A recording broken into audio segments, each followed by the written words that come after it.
Olá, amigos. Estamos aqui mais uma quinta-feira para a nossa palestra aqui no Grupo Espírita Leon Denis. E dessa vez estamos com uma grande amiga, a Giovana. Giovana é uma grande amiga, parceira nossa. E ela vai falar hoje sobre um tema, um convite para a gente refletir bastante, né? A postura do cristão no mundo de hoje. O que o Evangelho espera de nós. Então, eu queria primeiro agradecer a Giovana por ter aceito esse convite de estar conosco. E queria pedir todo o amparo da espiritualidade para que ela possa tocar nossos corações como sempre faz. Muito obrigada, Giovana. Fique com Deus. A palavra é sua. Obrigada, minha querida. Obrigada, Marina, pelo convite sempre muito fraterno, que eu aceito prontamente, porque eu me sinto parte mesmo, sabe? Do GELD, eu sou sempre muito acolhida e é sempre uma alegria estar com vocês, nesses tempos virtualmente, né? Mas que no tempo certo a gente possa se abraçar e retomar também o contato físico, as presenças. Enquanto isso, a gente vai se fazendo presente através desses canais que nos possibilitam, né, estarmos juntos. Obrigada, minha querida. Eu que agradeço. Então, boa noite a todos. Queria mais uma vez externar a minha alegria. É sempre um presente poder falar de coisas que nos fazem refletir, né? O palestrante é sempre aquele que precisa ouvir mais sobre o assunto, e eu sempre me coloco nessa condição, e na condição de agradecer a oportunidade de estar mais uma vez podendo refletir sobre questões que são importantes nas nossas vidas de aprendizes, porque somos todos aprendizes, né? O tempo todo. Então, hoje a nossa conversa, a nossa reflexão e a partilha que eu queria trazer para vocês é a postura do cristão no mundo de hoje, o que o Evangelho espera de nós. E é muito interessante porque Mateus, no seu Evangelho, lá no começo do seu Evangelho, quando ele é questionado, né? Quando Jesus é questionado pelos fariseus sobre qual é o maior mandamento da lei, Jesus diz: amarás ao Senhor teu Deus de todo o coração, de toda a sua alma e com todo o seu espírito. Este o maior e o primeiro mandamento. E aqui tendes o segundo, semelhante a este: amarás o teu próximo como a ti mesmo. Toda a lei e os profetas se acham contidos neste mandamento. Está lá em Mateus, no capítulo 22. Então, Jesus transcreve a ideia de que todos os seus ensinamentos, tudo aquilo que ele veio propor, poderia ser resumido nessas duas assertivas: amará teu Deus de todo o teu coração, com toda a sua força, com todo o seu espírito, e o segundo mandamento, semelhante a este: amará seu próximo como a ti mesmo. E há uma relação profunda deste intitulado maior mandamento, né, no Evangelho segundo o Espiritismo, com a ideia da postura que o Evangelho espera do cristão nos tempos atuais. Mas para refletir sobre essa postura, é muito importante que a gente entenda e que a gente faça um exercício inicial de reconhecimento do estágio evolutivo, do nosso estágio de compreensão atual. E eu queria pedir licença a vocês para fazer uma pequena leitura do livro A Gênese, do Pentateuco Kardeciano, né, sobre a origem e as predições, para falar sobre isso, para falar sobre esse momento em que em que o Cristo inaugura uma nova visão de Deus, uma nova interpretação da divindade. E a Gênese diz assim: a parte mais importante da revelação de Cristo é o ponto de vista sob o qual reconheceu a divindade.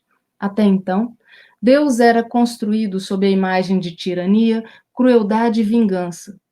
O Deus que o Cristo nos apresenta não é mais aquele terrível, ciumento, vingativo de Moisés. O Deus impiedoso que rega a terra com sangue humano, que ordena o massacre e o extermínio dos povos, sem excetuar mulheres, crianças e velhos. Aquele Deus que castiga os que poupam suas vítimas por sinal de fraqueza. Não é mais o Deus injusto que pune todo um povo pela falta de seu chefe, que se vinga do culpado sobre a pessoa do inocente, que castiga as crianças pela falta de seu pai. É um Deus clemente, soberanamente justo e bom, cheio de mansuetude e misericórdia, que perdoa o pecador arrependido e dá a cada um segundo as suas obras. Não é mais o Deus dos exércitos, presidindo aos combates para sustentar a sua própria causa contra o Deus dos outros povos, mas o Pai comum do gênero humano, que estende a sua proteção sobre todos os filhos e os chama para si. Não é mais o Deus que recompensa e pune através dos bens da terra, que entende a glória e a felicidade como a servidão dos povos rivais e a multiplicidade da descendência, mas que diz aos homens: a vossa verdadeira pátria não é este mundo, ela está no reino celeste. Aí será que os humildes de coração serão elevados e os orgulhosos serão rebaixados. Não é mais o Deus que faz da vingança uma virtude e ordena o olho por olho, dente por dente, mas o Deus de misericórdia que diz: perdoai as ofensas, se quereis que vos seja perdoado. Fazei o bem em troca do mal, não façais a outrem o que não quereis que vos façam. Não é mais o Deus mesquinho que impõe, sob as mais rigorosas penas, a maneira pela qual quer ser adorado, que se ofende com a inobservância de uma fórmula, mas o Deus grande que considera o pensamento e não se honra com a forma. Este não é mais, enfim, o Deus que quer ser temido, mas o Deus que quer ser amado. Todas as vezes que eu volto nessa reflexão trazida no início da Gênese, eu me emociono. Porque realmente a proposta de Jesus é nos trazer uma nova visão de Deus. Não é romper com a ideia do Antigo Testamento, mas sofisticar a ideia do Antigo Testamento, porque é o próprio Jesus que diz que o maior mandamento é aquele previsto também pelos 10 mandamentos iniciais, mosaicos, né? Ama teu Deus sobre todas as coisas e traz nele um complemento de sublime amor que é a teu próximo como a ti mesmo. E é sobre essa visão do amor que eu queria conversar hoje. É neste pensamento, com este nosso pano de fundo proposto pela reflexão da Gênese, né, que é a nova construção de Deus trazida por Jesus, a nova interpretação de Deus trazida por Jesus, que eu queria conversar. Porque se nós pararmos para pensar, esse mesmo amor, né, que Jesus nos traz e nos mostra através de um Deus que quer ser amado e não temido, é o amor que nos permite amar a este Deus de qualquer ponto de compreensão que a gente esteja. E explico. O amor de Deus é tão grande e é tão difícil e impossível para a nossa compreensão alcançá-lo, que ele se amolda à nossa compreensão. Ele se amolda à minha compreensão espírita, de quem acredita em muitas oportunidades, tantas quantas eu precise, de vidas, para resgatar as minhas mazelas, resgatar as minhas dificuldades, as minhas limitações através das reencarnações. Faz todo sentido para mim, mas para aquele que não acredita na multiplicidade das existências, para aquele que é cristão e acredita numa só vida em que a gente deva resolver tudo, o amor de Deus se manifesta no arrependimento sincero, que diz: olhe, eu posso me tornar um novo homem a qualquer momento, se eu me arrepender. Jesus me lava no seu sangue e me salva. É uma figura muito poderosa de amor também. Para aquele que não é cristão, mas que acredita que há um Senhor de tudo, que acredita no universo e que somos partes de tudo, esse amor faz parte de tudo, e quando eu desencarno, quando eu faço a passagem, eu volto para o seio deste amor que é tudo. Então, olha que coisa bonita, que coisa grande, grandiosa é o amor de Deus. Não há pretensão nenhuma da gente compreendê-lo, mas ele é tão compreensivo conosco que ele se amolda à nossa compreensão para fazer sentido para mim, dentro daquilo que eu já consigo compreender, para fazer sentido para o outro, dentro do que ele consegue compreender, e eu fico pensando como isso será daqui a 1000 anos, quando a nossa compreensão puder ser um tiquinho maior e a gente puder entender a amplitude desse amor. O que nos iguala é sempre o amor. Não importa a nossa crença, não importa o nosso jeito de ver ou o tipo de relação que a gente estabelece com o sagrado. O que nos iguala é sempre o amor. E é sempre na ideia deste amor que eu queria convidá-los a um outro tipo de reflexão com relação à postura que nós cristãos deveríamos ter, ou que se espera, que o Evangelho espera de nós na atualidade. Jesus traz a ideia de um Deus que é amor, que é justiça, mas que para além da justiça é misericórdia, é um Deus de perdão. Os cristãos primitivos, ao contrário de nós, sofreram muito com essa ideia de um novo Deus e de uma nova relação com Deus. Na contemporaneidade, que é o nosso momento, é confortável crer. Mesmo sabendo da intolerância, é confortável crer. Para os nossos irmãos que, junto com o Cristo e logo depois da passagem do Cristo, abraçaram a ideia do cristianismo, o que havia era um mar de hostilidade, de violência e de morte. Perseguição e morte. E se nós nos pegarmos um pouquinho, né, lá na série histórica de Francisco Cândido Xavier, de Chico, com Emmanuel, né, as psicografias dos romances históricos de Emmanuel, a gente tem, por exemplo, em Paulo Estevão, um momento em que Estevão é apedrejado até a morte por professar essa fé, por abraçar essa fé. E a sua altivez, e a paz de espírito de quem encontrou propósito, e a coragem de quem, mesmo diante das maiores humilhações e dores que a matéria pudesse causar, não abria mão daquilo que era propósito.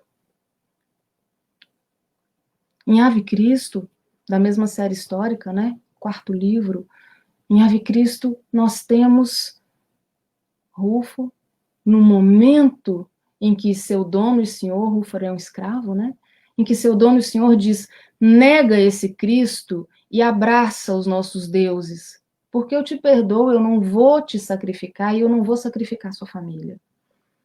Mas se você continuar com essa ideia translocada de um Cristo e de um Deus fraco, de um Deus que perdoa ao invés de cobrar, eu vou vender a sua família, eu vendo a sua esposa, eu vendo as suas filhas e você vai pagar caro com a morte. E Rufo, desesperado de dor, respira, ora e diz, Senhor, eu não posso, porque a minha vida é de Jesus. O meu espírito pertence ao Cristo. E eu não posso lhe dar o que eu não tenho. E a família de Rufo é vendida, e Deus misericordioso como trata de colocar a família de Rufo dentro de uma família que é cristã, e ele é confortado pelo comprador da sua família em segredo antes de morrer. E o seu corpo é atado a 2 carroças e dilacerado ao meio. Essa era a vida dos cristãos. O testemunho dos cristãos primitivos era muitas vezes com a vida. Na contemporaneidade, não nos é exigida a vida para sermos cristãos. Por mais que ainda haja e há intolerância e que em muitos lugares do mundo ainda haja violência, para nós, aqui no Brasil, é muito fácil se dizer cristão. Nós somos a maioria, inclusive, de acordo com o censo do IBGE. É fácil crer, é fácil se dizer cristão, seja qual a sua vertente. Mas o evangelho persiste. O evangelho de Jesus há 2000 anos é o evangelho de Jesus hoje na contemporaneidade. E se naquele momento era necessário fixar as bases cristãs, muitas vezes com sangue e o testemunho da própria vida, hoje, século 21, 2020, no meio de uma pandemia que ninguém imaginava acontecer, ou não acreditava que poderia acontecer, Qual é o testemunho que nós cristãos somos chamados a dar? E eu acredito que o Evangelho espere de nós 4 características, 4 elementos muito decisivos nessa postura cristã. O primeiro deles, previsto lá em Mateus, como a gente começou conversando, ama a Deus sobre todas as coisas e ama ao próximo como a ti mesmo. A primeira lição de Jesus é dada na prática, na sua vivência prática. Ama. Toda a lei e os profetas estão aí contidos. Jesus então vem, traz do Velho Testamento a ideia de obediência, a ideia de reverência a um Deus soberano, mas ele afirma que esse Deus é soberanamente justo e bom, e ele complementa esse mandamento dizendo: a maneira de se conectar com este Deus é cumprindo a segunda premissa: ama ao próximo como a ti mesmo. O segundo elemento que caracteriza essa postura do cristão na contemporaneidade e o que o Evangelho espera de nós hoje também está contido no Evangelho, dessa vez no Evangelho de João. O Evangelho de João, no capítulo 13, diz assim: nisso reconhecerão todos que sois meus discípulos, se tiverdes amor uns pelos outros. Que muito comumente a gente vê na tradução transcrito numa afirmação: meus discípulos serão reconhecidos por muitos se amarem. Ei, gente! Brinco muito com minha mãe toda vez que vem falar de alguma boa ação, que mãe gosta de falar de boa ação de filho, né? Eu falo assim: mamãe, é muito fácil a gente gostar de quem a gente gosta. E que por mais que pareça um pleonasmo, né? Uma repetição, é muito fácil gostar de quem a gente tem afinidade, gostar das pessoas que são caras ao nosso coração, das pessoas que nos valorizam, que nos acarinham, que nos acolhem. Difícil mesmo é esse amor incondicional. Difícil mesmo é a proposta de amar como postura de vida. E tem um poema que foi psicografado num livrinho do Chico com o Carlos Bacelli, chama Palavras de Coragem, e quem ditou esse texto lindo, esse poema lindo para o Bacelli foi o espírito de Albino Teixeira, que eu me permito ler para vocês sobre essa característica do cristão. Ele diz: por muitos se amarem, não somente pelas muitas reuniões que promovam, não apenas pelo conhecimento das sagradas escrituras, não somente pelas lutas que faceiem em nome do ideal, não apenas pelas atividades assistenciais que inspirem, não somente pela fidelidade aos compromissos assumidos, não apenas pelo número de adeptos que façam, não somente pelo desprendimento relativo aos bens materiais, não apenas pela resignação ante ao sofrimento, não somente pelo dom da mediunidade que possuam, não apenas pelas instituições que edifiquem, não somente pelo cultivo da verdade, não apenas pela simplicidade de hábitos. Acima de tudo, os discípulos do Senhor, em qualquer tempo e lugar, segundo as suas próprias palavras, serão reconhecidos por muitos se amarem. Acima de tudo, os discípulos do Senhor, em qualquer tempo e lugar, segundo as palavras de Jesus, serão reconhecidos por muitos se amarem. A lição que se extrai do pensamento de João, transcrevendo Jesus, do poema ditado por Albino Teixeira, na obra de Chico e Bacelli, ela é de fácil compreensão, mas ela é extremamente difícil de prática. Porque isso tem muita relação com a postura do cristão. Eu devo, antes de tudo, ser cristão. Tem uma história que eu tenho refletido muito sobre ela, porque a gente vai ficando mais velho e vai revendo as construções, né, ao longo da vida. Quando eu tinha 18 para 19 anos, eu coordenava um grupo de jovens espírita, uma mocidade espírita, E eu entrei na faculdade de Direito aqui em Uberlândia com essa idade. Entrei no curso de Direito da UF com 18 anos e já chegou ao ponto dessa mocidade espírita ter entre 110 e 120 jovens, era um movimento muito, muito bonito, muito dinâmico, né? E eu tinha tanto receio do alto da imaturidade, né? Dos meus 18, 19 anos, tinha tanto receio de fazer alguma coisa errada. Eu me policiava tanto, porque se por um lado eu coordenava um movimento de juventude espírita grande, em que eu achava que eu tinha que dar o exemplo, por outro lado, eu era uma universitária que tinha acabado de passar no vestibular, que estava vivendo todas as experiências, as experimentações da faculdade, do ambiente universitário, e eu me policiava, e eu me castigava, e eu sofria, e falava, nossa, vão me julgar, nossa, aqui me acham puritana, mas lá na mocidade, se me virem, por exemplo, na boate com os meus amigos, que vão pensar de mim? Eu sofria muito. E hoje, depois dos 40, com 43, eu me pergunto muito sobre isso, sabe? Que, na verdade, eu não devia ter sentido nenhum tipo de angústia. A angústia natural da imaturidade. Mas que hoje, se fosse hoje, talvez eu pensasse diferente. Porque o meu roteiro é muito seguro. Eu primeiro devo ser cristã. E ser cristão não é ser bitolado. Ser cristão não é ser extremista ou ter uma postura que fica o tempo inteiro cobrando moral das pessoas. Ser cristão é lidar com a pergunta mais importante do dia, diante das dificuldades. O que Jesus faria em meu lugar? Eu sei que é um referencial alto, né? Jesus é nosso referencial de perfeição, ele é o governador da terra.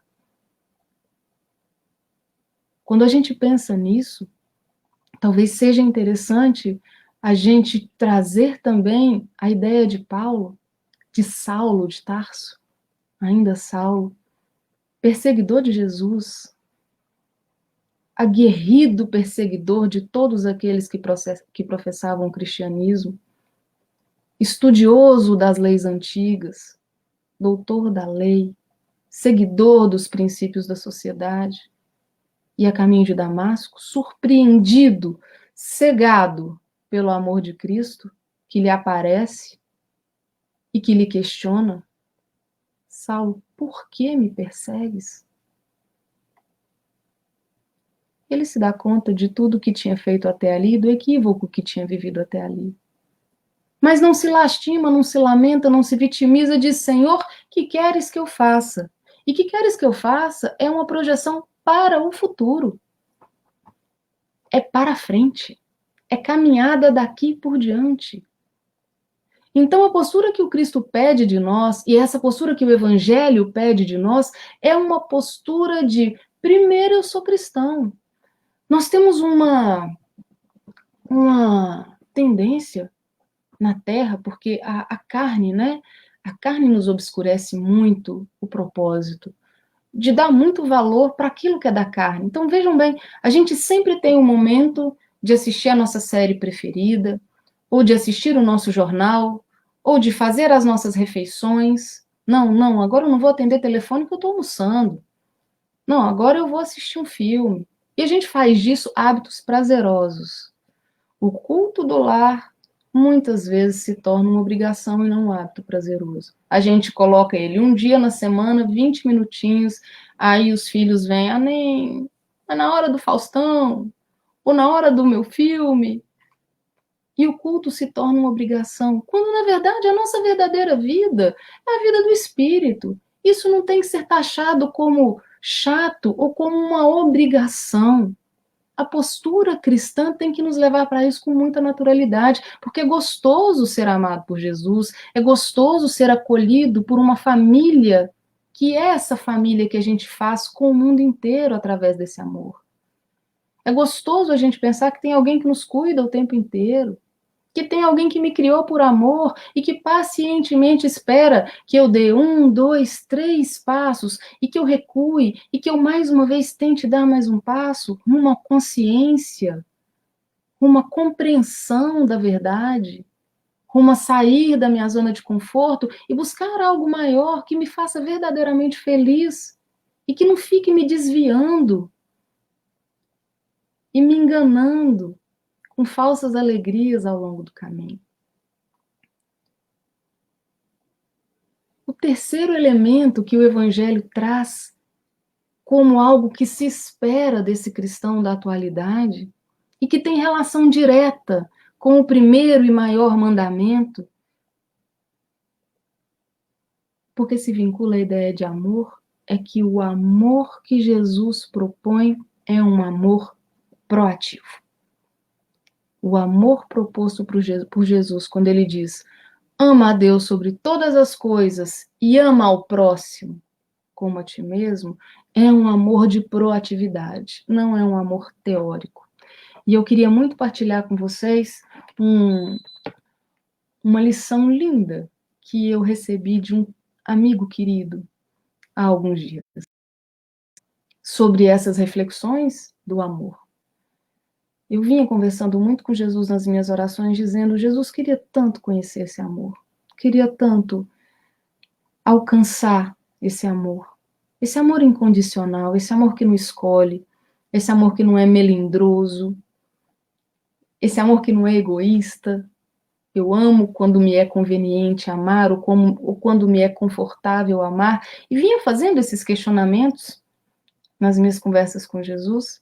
E um certo dia, conversando com um amigo, e falando, né, abrindo meu coração sobre isso, ele me disse assim: olha, Giovana, sobre essa sua inquietação, sobre essa sua angústia de encontrar esse amor, a gente aqui nesse planeta, salvo iluminadas exceções, ainda não tem condição de amar assim, ainda não aprendeu a amar assim.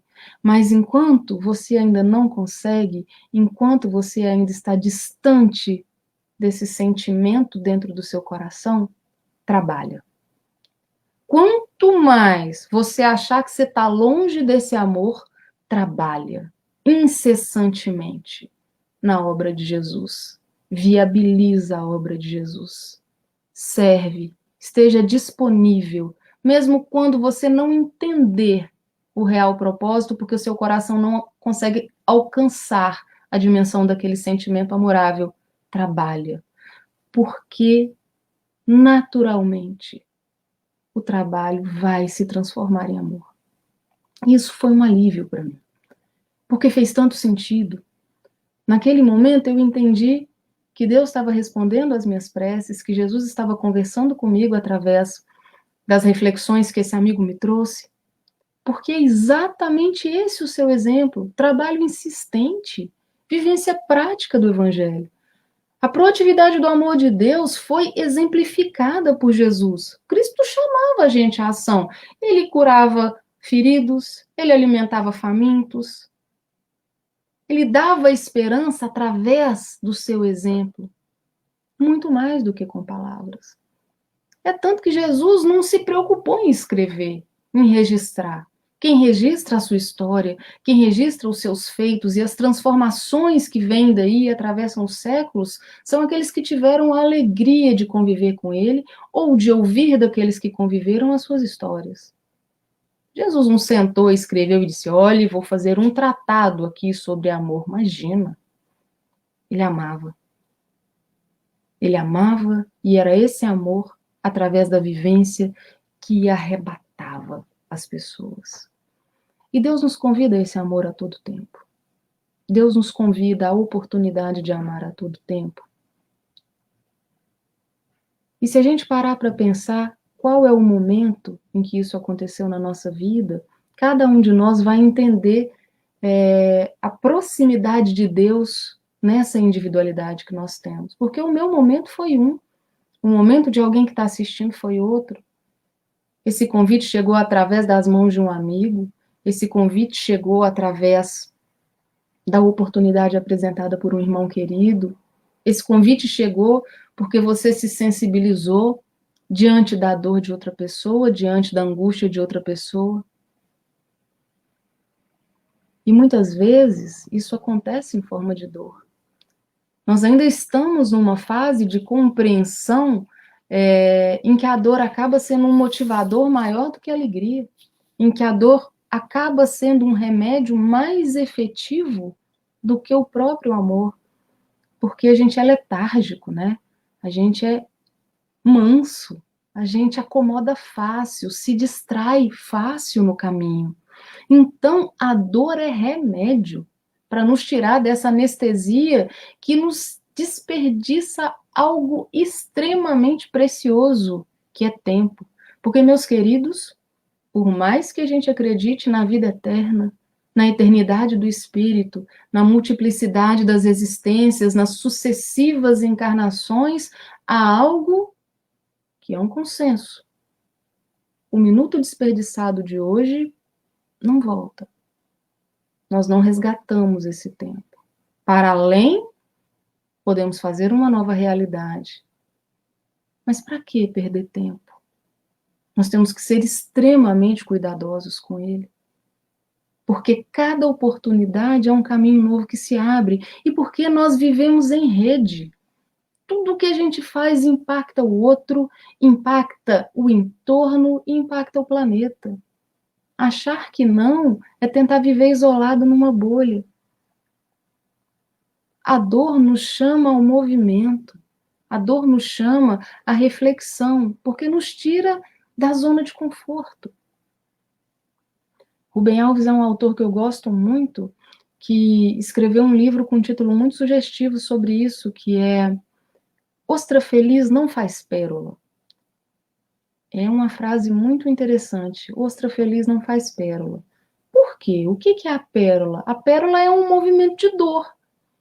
Entra um grão de areia naquela parte molinha da ostra e incomoda. E ela então vai recobrindo aquele grão de areia de madrepérola e tornando aquilo que era dor em algo bonito, precioso. É uma metáfora muito bonita para a nossa vida. Porque a dor não é castigo. Aliás, nada é castigo. Nós já saímos da fase de acreditar que Deus pune. Um Deus que pune é muito próximo de nós. Um Deus que pune é muito humano. As leis de Deus valem desde sempre e para sempre. E causa e efeito é a lei que determina o futuro. Plantio de hoje, colheita de amanhã. Então a dor vem exatamente como um instrumental de colheita. Daquilo que a gente ainda não conseguiu fazer, daquilo que a gente não conseguiu resolver, daquilo de que a gente não conseguiu se libertar. Não é para perguntar por que comigo, mas para perguntar o que eu ainda não aprendi, o que eu ainda preciso aprender. Amar a Deus sobre todas as coisas e o próximo como a ti mesmo. O amor proativo de Jesus vem para transformar essa figura do próximo. O próximo é alguém a quem eu devo servir. O próximo é alguém a quem eu tenho que me disponibilizar. Colocar a vida a serviço de. Como eu estava dizendo para vocês, cada um de nós tem um momento muito específico, né? Em que esse amor fez sentido. Para mim, algumas vezes já falei no GELD sobre isso, trabalho da Fraternidade Sem Fronteiras, que é essa organização humanitária, né? Que já tem mais de 15 mil crianças acolhidas nos trabalhos que faz na África e no Brasil, foi o diferencial, foi o divisor de águas. E quando chegam na gente histórias, por exemplo, de crianças que nos chegam em severo risco de vida por desnutrição, como chegou a pequenina Marisa no início do ano, em fevereiro, a gente estava em Moçambique, nos chegou uma criança de cerca de 2 anos, pesando 5,5 kg. E que todo mundo se comove, todo mundo se movimenta e organiza a vida dessa criança, dessa família, inclui essa criança num projeto sério, que é o projeto do trabalho da Fraternidade Sem Fronteiras, e que meses depois, já no meio da pandemia, em julho, a gente recebe uma foto dela forte, gordinha, recuperada em peso, mas muito mais do que recuperada em peso, recuperada em esperança, em humanidade. A gente entende o que é a proatividade do amor de Deus. Porque hoje nos é dado conhecer tudo. Eu sei que tem crianças passando fome na África. A gente vê jornal, a gente sabe das notícias, a gente tem tudo em tempo real com a internet. Eu sei que tem crianças passando fome na África. Beleza. Senhor dessa informação, não vou fazer nada. Não vou me propor a nada. E essa proatividade do amor é para a África, mas é para o quintal de casa. É para a África, mas é com teu filho que está precisando de atenção. É para a África, mas é com você. E comigo. A gente se cobra, se boicota, se machuca. O primeiro amor tem que ser aqui. A transformação é sempre de dentro para fora. Quando eu conto a história de Marisa, que é essa menininha, e as pessoas por vezes falam assim, nossa, que coisa incrível são os voluntários que fazem milagres na vida dessas crianças. Essas crianças é que são o nosso milagre. Porque essas crianças nos mostram mesmo que Deus age através das mãos humanas. Na verdade, Deus não precisaria de nada disso. Pelas suas características que estão lá no livro dos Espíritos, ele não precisaria de nenhum de nós para realizar nada. Mas através desse grupo de leis que ele criou, ele determinou que os milagres para serem realizados na matéria precisam de braços na matéria. E nos elegeu para sermos esses braços.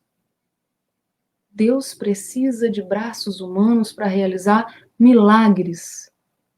Isso é maravilhoso, porque isso é um jeito tão inteligente dele nos conectar, dele nos colocar perto, próximos, vinculados, uns cuidando dos outros, uns trabalhando pelos outros. E sabe o que é o mais legal nesse movimento? É o quanto a gente se cura nesse movimento.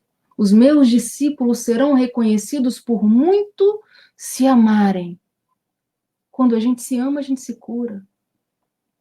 Quando a gente sai da nossa dor um bocadinho para cuidar da dor do outro, é engraçado o movimento. Você se distrai do que está sentindo e aquilo toma uma proporção menor.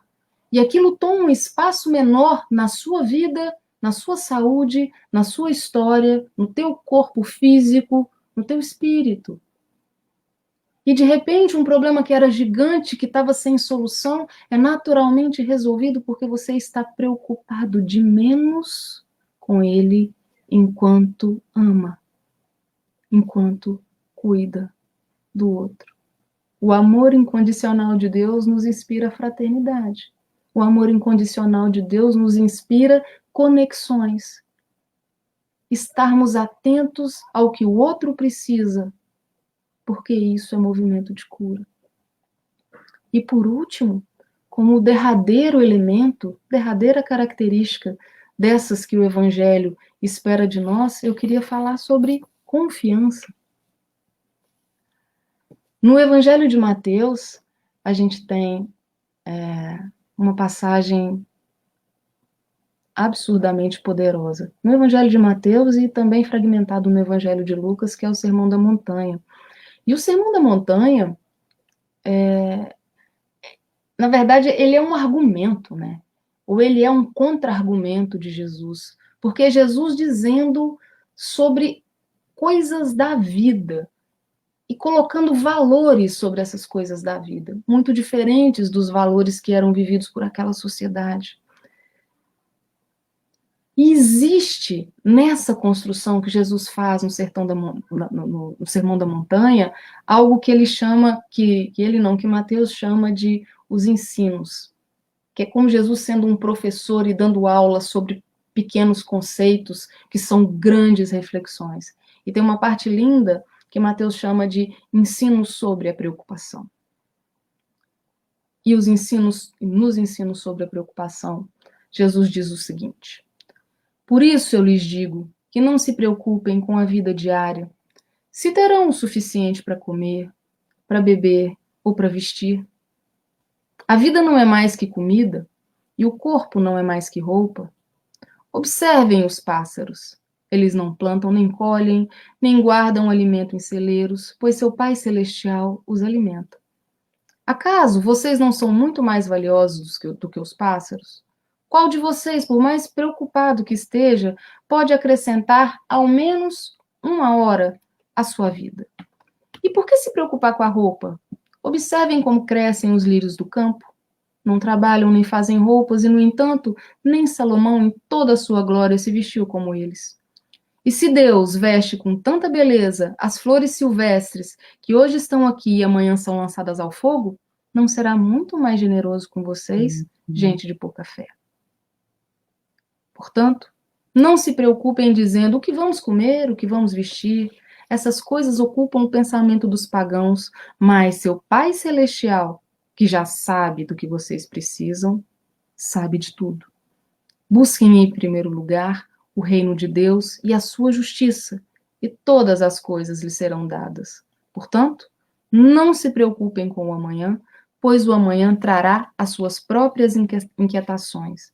Bastam para hoje os problemas desse dia.